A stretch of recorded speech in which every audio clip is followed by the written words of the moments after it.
नमस्कार दोस्तों, Dubey ice academy के प्लेटफॉर्म पर मैं आप सभी का पुनः हार्दिक स्वागत करता हूं।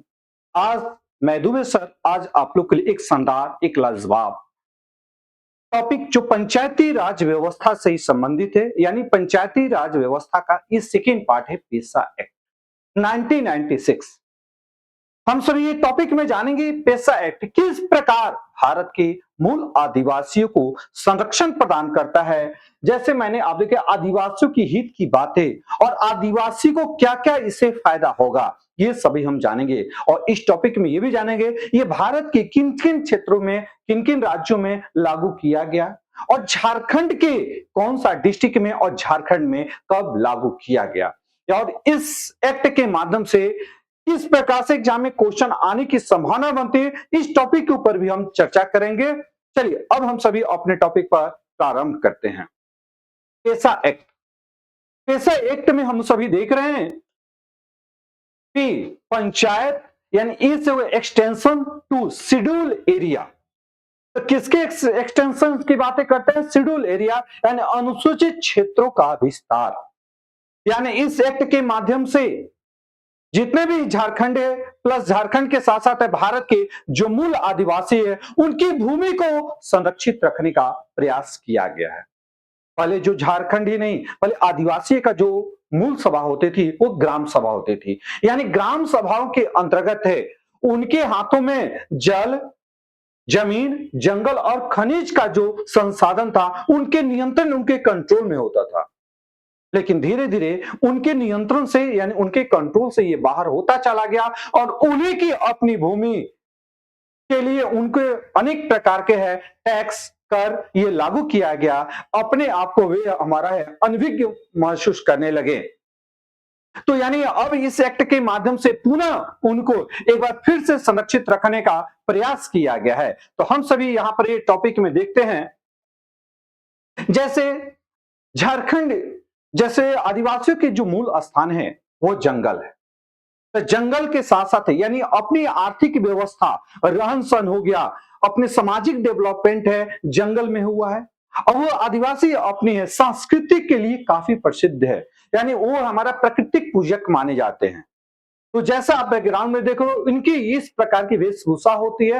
हर पर्व त्योहार उनका है प्राकृतिक पूजक से जुड़ी हुई होती है। यदि जंगल ही नहीं रहेगा उनके हाथों में तो ये किस प्रकार अपने है संस्कृति यानी डेवलपमेंट करेंगे, विकास करेंगे। और धीरे धीरे क्या होता है कि जैसे जो आदिवासियों के मूल है स्थान है, धीरे धीरे क्षेत्रीय राजवंशों के द्वारा उनकी भूमि पर कंट्रोल किया गया, अनेक प्रकार के टैक्स लगाई गई है। फिर क्षेत्रीय राजवंश के बाद ब्रिटिश आ जाती है जो पूर्णतः उनके अपने ही भूमि को उनके हाथों से छीनकर और अपने कंट्रोल में कर लेती है और दर दर भटकने लगते हैं। और अपनी संस्कृति की रक्षा करने के लिए झारखंड के कई हमारे योद्धाओं, कई वीर जवान है जो ब्रिटिश से फाइट करते हैं और अपनी जान गंवा बैठते हैं। तो हम लोग चलते हैं, क्या भारत की आजादी के बाद उनको उनकी भूमि को संरक्षित रखा गया या नहीं रखा गया? यदि रखा गया तो किस कानून के माध्यम से रखी गई है? तो जैसे अब इसी टॉपिक से रिलेटेड है, आप देखिएगा ये यूपीएससी में पूछा गया क्वेश्चन है, देखिए जैसे द गवर्नमेंट यानी जो गवर्नमेंट सरकार ने होता है 1996 में अनुचित क्षेत्रों में पंचायती विस्तार अधिनियम लागू किया। क्लियर? अब निम्नलिखित में से कौन सा इसके उद्देश्य के रूप में पहचानी नहीं गया है? ये 2013 के पूछा गया क्वेश्चन है। ऑप्शन ए में है स्वशासन प्रदान करना, बी में है पारंपरिक अधिकारों की मान्यता देना, सी में है आदिवासी क्षेत्र में स्वशासन क्षेत्र बनाना और आदिवासी लोगों का शोषण से मुक्त कराना। यानी इस प्रकार से एग्जाम में भी क्वेश्चन राइज हुआ है। आप देखिएगा अधिकतर मेंस में भी क्वेश्चन देखोगे तो इससे जुड़े हुए क्वेश्चन राइज होते हैं। तो इसीलिए आपको इस टॉपिक को इस तरह से शानदार से बताया जाएगा ताकि आने वाले जो एग्जाम होते हैं यदि इससे क्वेश्चन रिलेटेड हो तो आपसे मिस ना हो। और इसका आंसर आप लोग को है टॉपिक समाप्त होने के लास्ट में मिल जाएगा। पेसा एक्ट के बारे में हम लोग पेसा, तो जैसे मैंने अभी बताया कि एक्सटेंशन टू शेड्यूल एरिया, तो अनुसूचित क्षेत्रों में पंचायत का विस्तार करना हो गया। यानी जो हमारा मूलभूत है, प्रशासनिक जो इकाई है, एडमिनिस्ट्रेटिव जो सेक्शन है, उसका और शक्तिशाली और पावर दिया गया, ताकि अपने लोगों का विकास के साथ साथ है आर्थिक जो विषमताएं होती है उसको दूर करने का प्रयास करे और अपनी संस्कृति को मजबूती प्रदान करे। क्लियर? ये जो लाया गया था भूरिया भूरिया समिति की सिफारिश पर, यानी recommendation of the Bhuria committees के द्वारा लाया गया था, जिसका पूरा नाम है दिलीप सिंह भूरिया, जो मध्य प्रदेश के कदावर नेता होने के साथ साथ देश के बड़े आदिवासी नेता के रूप में इनकी पहचान हुई है। पहला ये रहेगा कि ये पेशा एक्ट किस कमिटी के माध्यम से लाया गया है, तो भूरिया समिति यानी कमिटी के माध्यम से लाया गया है 24 दिसंबर 1996 ईस्वी को। यानी 24 दिसंबर 1996 ईस्वी को राष्ट्रपति का यानी प्रेसिडेंट का साइन होने के पश्चात है ये पास हो गया। ये भी है तो किस दिसंबर, 24 दिसंबर हो गया। क्लियर? अब इस 24 दिसंबर के अंतर्गत ये कहा गया कि ध्यान के भाग 9 अब प्लस शेड्यूल आपका है 5 को ये जोड़कर यहां पर कानून बनाया गया।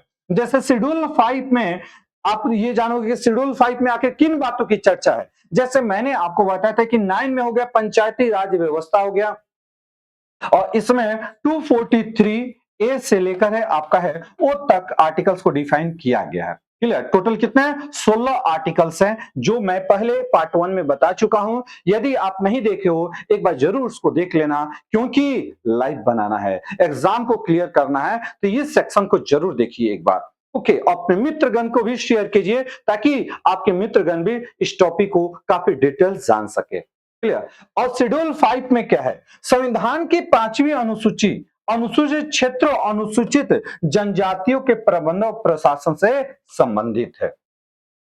यानी अनुसूचित क्षेत्र जो होता है उसके ऊपर भी हम लोग राष्ट्रपति डायरेक्ट चाहता है कानून बनाना है तो बना सकता है शेड्यूल 5। इसीलिए आपसे मैंने कहा कि जब भी इस तरह से क्वेश्चन आएगा तो पेशा एक्ट कौन कौन सा भाग, तो भाग 9 प्लस आपका है प्लस शेड्यूल 5 को जोड़कर यहां पर है पेशा एक्ट बनाया गया। यानी अनुसूचित क्षेत्रों को शेड्यूल जो एरिया है उसको प्रोटेक्शन करने के लिए ये बनाया गया। क्लियर? अब यहां पर हम सभी देखते हैं तो पांचवें अनुसूचित क्षेत्र जो 5th शेड्यूल एरिया है, वर्तमान में कितने राज्यों में, 10 राज्यों में लागू किया गया है। एक सबसे पहला है आंध्र प्रदेश, गुजरात, यानी ये जो आपका हो गया गुजरात हो गया, ये महाराष्ट्र हो गया, 2 जगह। और ये जो एरिया देख रहे हैं ना, गुजरात के सभी सेक्टर में नहीं बल्कि एक एरिया डिसाइड है कहां कहां पर ये लागू किया गया है। क्लियर? तो अब ये गुजरात हो गया, महाराष्ट्र हो गया, और ये राजस्थान का जो यहां से गुजरात से जो सटा हुआ एरिया यहां पर लागू किया गया। तो क्लियर? ये 3 स्टेट हो गया, यानी यहां पर एक आंध्र प्रदेश की हम बातें करते हैं तो ये आपका है आंध्र प्रदेश हो गया। ओके, हिमाचल प्रदेश यहां पर देख रहे हो, हिमाचल प्रदेश हो गया, मध्य प्रदेश ये आपका है एमपी हो गया, छत्तीसगढ़ यहां पर छत्तीसगढ़ हो गया, झारखंड ये आपका है झारखंड हो गया, उड़ीसा हो गया, ये उड़ीसा हो गया, और एक तेलंगाना ये आपका तेलंगाना। यानी टोटल कितने राज्यों में, 10 राज्यों में लागू हुआ है। इस बात को ध्यान रखिएगा, ये बहुत इंपॉर्टेंट सेक्शन है। ओके, अब ऐसा नहीं कि 10 राज्यों में 10 राज्यों के सभी क्षेत्रों में लागू नहीं, बल्कि कुछ पार्टिकुलर एरिया में ये लागू किया गया। ओके, इसके बाद पेशा एक्ट ये है क्या? देखिए, पेशा एक्ट के द्वारा ग्राम सभा हो गया और ग्राम पंचायतों को काफी हमारा पावरफुल बनाने का प्रयास किया गया है। उनकी शक्ति को, इनकी पावर जो बढ़ाया गया है ताकि अपने लोगों का विकास, आर्थिक डेवलपमेंट कर सके। तो चलिए एक एक टॉपिक हम लोग देखते हैं। भूमि अधिग्रहण, यानी जो उनकी भूमि है, उनकी भूमि पर धीरे धीरे है बाहरी लोगों का कंट्रोल होते जा रहा है, उसको कम करने का प्रयास किया गया। भूमि अधिग्रहण, पुनर्वास, विस्थापित व्यक्तियों के पुनर्वास में अनिवार्य परामर्श का अधिकार रहेगा। ओके, सेकंड क्या होता है, एक उचित स्तर पर पंचायती को लघु जल निकाय की योजना और प्रबंधन करने का कार्य सौंपा गया है। यानी अपने सेक्टर में यदि जल से संबंधित कोई समस्या है तो उसका निपटारा स्वयं करें और सरकार आपको हेल्प करेगा, आपको है इकोनॉमिक सेक्शन का डेवलपमेंट भी करेगा ताकि आपको यदि कहीं धन की आवश्यकता है, वित्त की आवश्यकता है, वो भी प्रोवाइड किया जा सके। एक उचित स्तर पर ग्राम सभा पंचायतों द्वारा खान यानी माइंस खान और खनिज के लिए संभावित लाइसेंस पट्टा और रियायतें देने के लिए अनिवार्य सिफारिश करने का अधिकार भी है। क्लियर, यहां पर हो गया। फिर मादक द्रव्यों को बिक्री खपत को नियमित करने का भी अधिकार प्रदान किया गया है। क्लियर। अब यहां पर देखते हैं, जैसे मान लीजिए एक तो अभी आपको कुछ कुछ होता है लघु वनोपज का स्वामित्व, यानी लघु यानी जैसे कहा जाता है कि माइनर जो फॉरेस्ट है यानी छोटे छोटे जो जंगल है उनके कंट्रोल में रह रहा है, उसको भी वो कंट्रोल कर सकते हैं, उसके नियंत्रण स्थापित हो सकता है। लेकिन ध्यान रखिएगा, लघु की बातें करते हैं यानी लार्जेस्ट नहीं, लार्जेस्ट फॉरेस्ट एरिया नहीं, माइनर फॉरेस्ट एरिया हो जाएगा। भूमि हस्तांतरण को रोकने और हस्तांतरित भूमि को बहाली, यानी दूसरे के हाथों में जो भूमि उनकी चली जाती है तो उनको कंट्रोल करने का भी प्रयास किया गया। और ग्रामीण हाट बाजारों का प्रबंधन है, यानी गांव के क्षेत्र में आप देखोगे कि हर गांव में हम देख रहे हैं कि शेड्यूल के 7 डेज में ये रखा था कि कहां पर हाट यानी मार्केट लगेगा, हर में एक एक या दो दो दिन डिसाइड होता है, उसको भी वो मैनेजमेंट कर सकते हैं। अनुसूचित जनजाति को दिए जाने वाला ऋण को पर भी नियंत्रण, यानी यदि आपका कोई लोन भी प्रोवाइड किया जा रहा है उसको भी कंट्रोल, यदि क्या होता है लोन के बदले है किसी की भूमि को जब्त की ले जाती है, यदि कोई लोन नहीं चुकता पा रहा है तो उसको भी कंट्रोल करने का प्रयास किया जाए ताकि उसकी भूमि को संरक्षित उसके हाथों में रहे, वो आपका है कोई दूसरा इसके कंट्रोल न कर सके। क्लियर। सामाजिक क्षेत्रों में कार्यकर्ताओं और संस्थाओं जनजातीय उपयोजनाओं और संसाधनों सहित है। फिर स्थानीय योजनाओं पर उनका कंट्रोल रहेगा, यानी लोकल जो आपका प्लान रहेगा वो अपना है उनके कंट्रोल में रहेगा।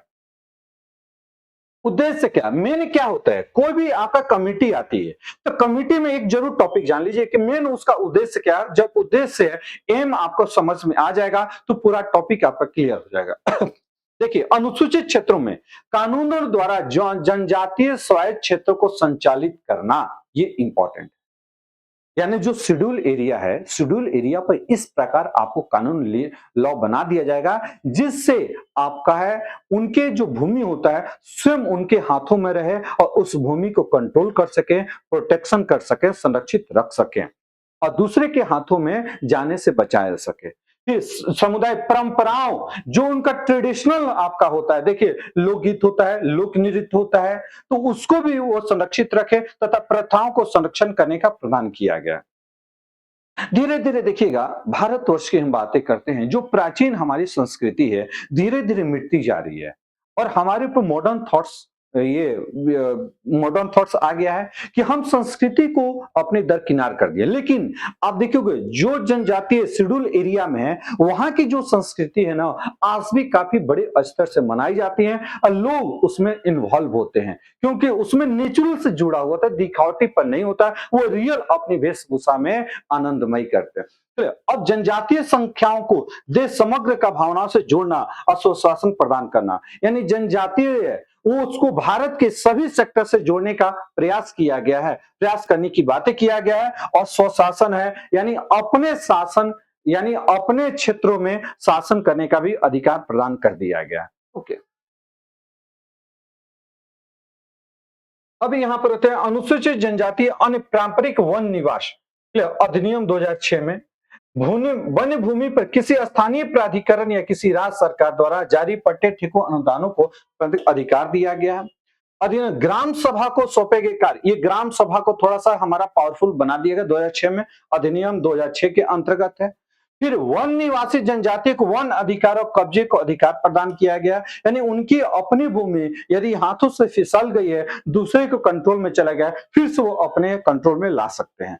आजीविका और वैकल्पिक पुनर्वास की व्यवस्था किया गया है। यदि लगता है कि आपको अपनी आजीविका चलाने के लिए यानी हम लाइवलीहुड करने के लिए यदि बाहर जाने की आवश्यकता है, आप भी कर सकते हो, आप अपने आप में स्वतंत्र हो। और है कुछ देखिएगा तो इसके बाद में चर्चा करेंगे। अब होता है झारखंड। मीन झारखंड में पेसा एक्ट। झारखंड एक है, झारखंड जब बिहार से अलग हुआ, बिहार से अलग होने का ही कारण था जनजातीय क्षेत्र का वृद्धि करना, जनजातीय संस्कृति को जो उनकी होती है, परंपरा जो होती है, उनको बढ़ावा देना, उनका है स्वशासन को स्थापित करना, ग्राम सभाओं को मजबूत करना। तो झारखंड में, यानी अब यहाँ पर देखिएगा, झारखंड में ये आपका है 23 दिसंबर 2025 को ये पेशा कानून लागू किया गया। क्लियर? तो अबुआ दुशुम, अबुआ राज्य यानी आदिवासी राज्य स्वशासन की दिशाओं में एक ऐतिहासिक कदम है। यानी झारखंड में जो आदिवासी सेक्टर है, उनकी जो अपनी भूमि है, वहां स्वशासन रहेगा, यानी जिनकी भूमि उनका है, शासन स्थापित रहेगा, उनके कंट्रोल में रहेगा यहां पर। अब यहां पर देख रहे हैं पंचायती राज मंत्रालय द्वारा है पेशा अधिनियम पास किया गया था। झारखंड में पेशा कानून क्या होता है, इसके ऊपर अब हम लोग डिस्कशन करते हैं। ये झारखंड, जैसे ये झारखंड का मैप हो गया। झारखंड में टोटल 24 डिस्ट्रिक्ट है। कितना है? 24 डिस्ट्रिक्ट में 24 डिस्ट्रिक्ट में से आपका 13 जिले पर लागू किया गया। 13 जिला हो गया। जैसे आप देखोगे रांची, लोहरदगा, गुमला, सिमडेगा, लातेहार, सरायकेला खरसावां, पूर्वी सिंहभूम, पश्चिमी सिंहभूम, जामताड़ा, साहिबगंज, पाकुड़ और दुमका, ये जगह आपका लागू किया गया। झारखंड की हम बातें करते हैं तो क्लियर। लेकिन दो ऐसे जिले हैं, गढ़वा और गोड्डा, जो गढ़वा में पूरी तरह से लागू नहीं है, बल्कि कई इलाके में, माने एक प्रखंड, एक ब्लॉक में लागू किया गया। गढ़वा के आपका होता है भंडरिया प्रखंड, भंडरिया प्रखंड में लागू किया गया। ये गढ़वा का हो गया। क्लियर? और गोड्डा में 2 ब्लॉक में, प्रखंड में लागू किया गया है। एक होता है बाओ रिजोर प्रखंड हो गया, ध्यान रखिएगा, बाओ रिजोर प्रखंड हो गया। और एक होता है सुंदर पहाड़ी, सुंदर पहाड़ी, यहां पर लागू, यानी 2 ऐसे है सेक्टर है जो पूरे डिस्ट्रिक्ट में नहीं लागू करके है, बल्कि है प्रखंड में लागू। यानी पूछा जाए कितने डिस्ट्रिक्ट में, तो आपका आंसर है 13 डिस्ट्रिक्ट में। और टोटल गांव 16,022 गांव है जहां लागू किया गया। इसके अंतर्गत है 2074 पंचायतें होती है और 131 प्रखंड, 131 प्रखंड होता है। यानी 264 प्रखंड ब्लॉक में से आपका 131 पर लागू किया गया है। ये इंपॉर्टेंट सेक्शन हो जाता है। क्लियर? जैसे मैंने कहा, कब ये हो गया? 2025 में लागू किया गया था। अब यहां पर देखिए, जैसे, लेकिन यहां पर एक और चीज है, आप देखोगे मेन होता है सिमडेगा, वेस्ट सिंहभूम, ईस्ट सिंहभूम, सरायकेला, खूंटी और रांची, गुमला, गुमला, ये सभी जो इधर का हमारे जो पार्ट हो गया है आपका, लगभग अधिकतर है लोहरदगा, ये सभी जगह लागू किया गया। क्लियर? यानी ये झारखंड को 2 भागों में बांटे हो, 2। और झारखंड के जो साउथ झारखंड की तरफ हम बातें कर रहे हैं ना, ये सभी डिस्ट्रिक्ट में लागू किया गया, इस बात को ध्यान रखिएगा। क्लियर? अब हम लोग पेशा का यहां झारखंड में जो लागू किया है, इसका मूल उद्देश्य क्या होता है? झारखंड पारंपरिक स्वशासन, जैसे मैंने कहा ट्रेडिशनल उनका है, जो एडमिनिस्ट्रेटिव है उनको कंट्रोल, आदिवासी समुदायों की रूढ़िवादी और पारंपरिक शासन प्रणालियों को संवैधानिक मान्यता देना। जैसे झारखंड में अनेक प्रकार के हमारा क्षेत्रीय राजवंश है। क्षेत्रीय राजवंश ने उनकी संस्कृति में छेड़छाड़ नहीं किया, बल्कि सिर्फ उसकी भूमि पर कंट्रोल करने के प्रयास किया और टैक्स की वसूली किया। क्लियर? तो झारखंड में पेशा कानून आदिवासियों के स्वशासन में होता है। ग्राम सभा को सशक्तिकरण करना, आगे चलकर बताएंगे ग्राम सभा होता क्या है। क्लियर? सहभागी लोकतंत्र, यानी ग्राम सभा को विकास को सभी गतिविधियां को निर्णय केंद्र बनाना, यानी जो गांव में सहभागी लोकतंत्र के जो गांव होता है, उसमें जितना भी आपका डेवलपमेंट का कार्य इन्हीं के कंट्रोल में दे दिया जाए। संसाधनों को संरक्षण, आदिवासियों को सांस्कृतिक पहचान और जल जंगल जमीन का संरक्षण सुनिश्चित करना हो गया। अब यह संवैधानिक है, राज्यपाल को इन क्षेत्रों में शांति सुशासन के लिए विशेष नियम बनाने की शक्ति भी प्रदान की। यदि राज्य की बातें होगा तो राज्यपाल है, और पूरे देश की हम अंतर्गत रहेगा कि देश के किसी भी देश में आर्टिकल 244 के अकॉर्डिंग है, राष्ट्रपति उस एरिया को अनुसूचित क्षेत्र के अंतर्गत रख सकता है।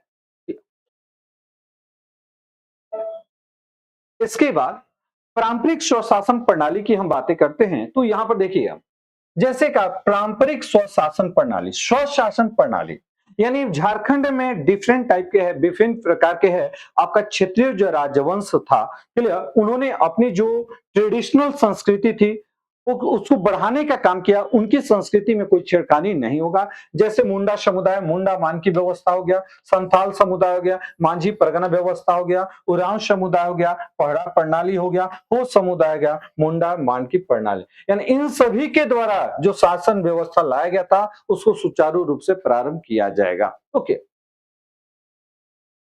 अब इसके बाद ग्राम सभा। ग्राम सभा यानी गांव का संसद। यदि क्वेश्चन आता है कि गांव का संसद किसको कहा गया, तो आपका आंसर होगा ग्राम सभा। एक गांव के सभी मतदाता जो 18 वर्ष से मिलकर बने हैं उनको हम ग्राम सभा में शामिल किया गया, 18 प्लस 18। और वर्ष में कम से कम है 4 बैठक होगी और नहीं में तो प्रत्येक 3 माह में 1 बैठक होगी, अनिवार्य कहा गया। यह किसी भी प्रतिनिधि संस्थाओं से ऊपर है क्योंकि यह सीधे जनता की सभा कही जाती है। ओके, ग्राम सभा का मत लोकतांत्रिक की भी केंद्र की बातें कर रहा है। यानी हमारे जो लोकतंत्र है भारत में, लोकतंत्र में कहा जाता है जनता का शासन, यानी गांव का सबसे छोटी जो शासन है ग्राम सभा है, उसमें 18 से प्लस सभी लोग शामिल होंगे और अपने एरिया का खुद वो डेवलपमेंट करेंगे और यहाँ पर है यानी इस कानून बनाने में वो हेल्प करेंगे। पेशा ग्राम सभाओं का विकास योजनाओं की मंजूरी देने तथा सभी सामाजिक क्षेत्रों को नियंत्रण करने में महत्वपूर्ण भूमिका निभाने का अधिकार देता है। इस प्रमाण निम्नलिखित शामिल है, जैसे जल जंगल जमीन पर संसाधन, लघु पद हो गया, मानव संसाधन प्रक्रिया और क्रमिक जो नीतियों को लागू करते हैं, स्थानीय बाजारों का प्रबंधन करेगा, नशीले पदार्थों का नियंत्रण करने का काम करेगा। यानी जो मैंने पहले बताया था वही आपका यहाँ पर एंट्री हो गया है। क्लियर। अब जैसे आपसे क्वेश्चन पूछा जाएगा, ध्यान रखिएगा कि भारत के संविधान निम्नलिखित है, किस प्रावधान को शिक्षा पर प्रभाव पड़ता है, इस तरह से जब क्वेश्चन आएगा। क्लियर। अब ये मैंने अभी बताया जो कि क्या है पेशा एक्ट। पेशा एक्ट के अंतर्गत बस आपको ये मूल बातें को समझना है कि आदिवासियों का जो जल जंगल जमीन है उसको सुरक्षित रखने का और स्वशासन का अधिकार दिया गया है। आप अपने एरिया में किस प्रकार विकास कर सकते हो और किस प्रकार अपने संस्कृति को सुरक्षा प्रदान कर सकते हो, यही पेशा एक्ट है। अब देखिए, अब सोचिएगा 2012 का ये क्वेश्चन यूपीएससी में, ये यूपीएससी का क्वेश्चन है कि शिक्षा पर प्रभाव पड़ता है, राज्य के नीति निर्देशित तत्व सिद्धांत की बातें, क्या इसमें एजुकेशन की चर्चा किया गया है, ग्रामीण और शहरी स्थानीय निकाय की बातें किया गया है, 5वीं अनुसूची में हम लोग रखते हैं, क्लियर, 6ठी अनुसूची में रखते हैं, ध्यान रखिएगा, और है एक 7वीं अनुसूची के, यानी किस में निम्नलिखित कौन सा सही है, ये आप लोग का आंसर देना है। शिक्षा पर प्रभाव, इस प्रकार से जब क्वेश्चन एराइज होगा तो हम लोग को देखना है कि कौन कौन सा शेड्यूल में या किस आर्टिकल में शिक्षा की बातें कही गई है, तो इसका आंसर ध्यान रखिएगा। इसलिए मैं बता रहा हूं कि इस तरह से क्वेश्चन एराइज होगा तो आप इसको सॉल्व नहीं कर रहे। शिक्षा का प्रभाव रहेगा आपका डी 1 2 3 एंड 4, ये सभी हमारा शिक्षा का डेवलपमेंट की बातें कर रहे हैं। अब मैंने जस्ट आपको बताया कि यहां से सबसे पहला टॉपिक जब स्टार्ट किए थे ना तो उस समय एक क्वेश्चन आपके सामने रखे थे, क्लियर, यानी आपका है अधिनियम पेशा एक्ट के तहत किसका उद्देश्य की पहचान नहीं गया, इसमें से क्या नहीं होगा, स्वशासन प्रदान करना। जैसे स्वशासन की बातें कर रहे हैं तो यहां पर ध्यान रखिएगा, स्वशासन प्रदान करना पहचान नहीं कर रहा है ये पर, तो अब मैंने बार बार कहा है स्वशासन है यानी अपने एरिया में शासन स्थापित कर सकते हो, ये राइट हो गया। पारंपरिक अधिकारों का मान्यता, ये जो ट्रेडिशनल है, जो उनका है लोक संस्कृति है लोक कला है, उसको और विकास करने की बातें किया गया, ये भी सही है। आदिवासी क्षेत्रों में स्वायत्त क्षेत्रों का बनाना, स्वायत्त क्षेत्र का मतलब है कि अपने मन से उस एरिया का डेवलपमेंट नहीं, जो है सिर्फ उसमें विकास करना है, समझ गया, स्वायत्त क्षेत्र का निर्माण नहीं करना है, यानी आप अपने एरिया से हटकर उसको टुकड़ों में बांटकर एक अलग एरिया का डेवलपमेंट नहीं कर सकते हैं। आदिवासी लोगों को शोषण से मुक्त कराना हो गया, यानी ये भी सही है, यानी आंसर क्या हो जाएगा आपका सी, ध्यान रखिए आंसर क्या हो जाएगा सी हो जाएगा। क्लियर।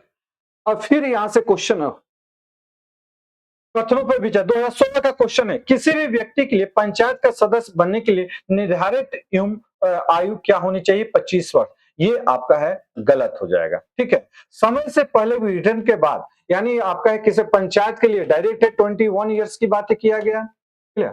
समय से पहले विघटन के बाद पुनर्गठित पंचायत केवल से, यदि समय से पहले 5 वर्ष का है, यदि 2 वर्ष तक रहा, यदि 2 वर्ष के बाद हमारा पंचायत कमेटी भंग हो गया तो नई पंचायत कमेटी बन रही है, तो 2 वर्ष तो चल रहा है दूसरा कोई, अब बचा गया 3 वर्ष, तो 3 वर्ष के लिए बने, यानी इसका आंसर आपका रहेगा 2 सही है और 1 गलत है। तो यहां पर आपका आंसर हो जाएगा 2, केवल 2 सही है।